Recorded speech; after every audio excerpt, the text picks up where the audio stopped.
ரொம்ப பயங்கர ஃபேமஸானவங்க தான் அவங்க. ஆனால் அவங்க மக்கள் இப்போ அவங்க சில டுபாகுருன்றதையும் தெளிவாக தெரிஞ்சுக்கினாங்க அவங்க. நீங்கள் என்ன கவனிக்க மாட்டீங்க எங்களை அப்படின்னாங்க.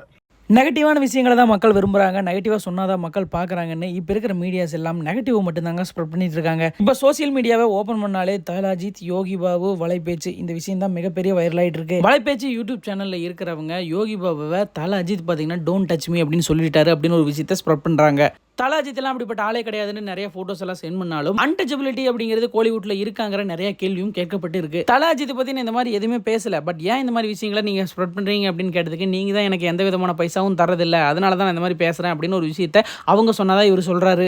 நான் சத்தியம் பண்றேன், எந்த கோயிலுக்கு நீங்க வர சொல்றீங்களோ பண்ணுவோம். இதுக்கு வலைப்பேச்சில் இருக்கிறவங்க கண்டிப்பா இது யோகி பாபு தான் சொன்னாரு, எந்த கோயிலுக்கு வேணாலும் நான் சத்தியம் பண்றேன் அப்படின்னு ஒரு விஷயத்தை இவங்க சொல்றாங்க. சத்தியம்னு சொன்னோன்னே வலைப்பேச்சுக்கு நிறைய மக்கள் சப்போர்ட் பண்ண ஆரம்பிச்சிட்டாங்க. என்னதான் சப்போர்ட் பண்ணாலும் வலைப்பேச்சில் இருக்கிறவங்க நிறைய விஷயங்களை மாத்தி மாத்தி தான் பேசுறாங்கிறது பார்க்குற நிறைய பேத்துக்கும் தெரியும், ஏன் அவங்களுக்கே தெரியும்.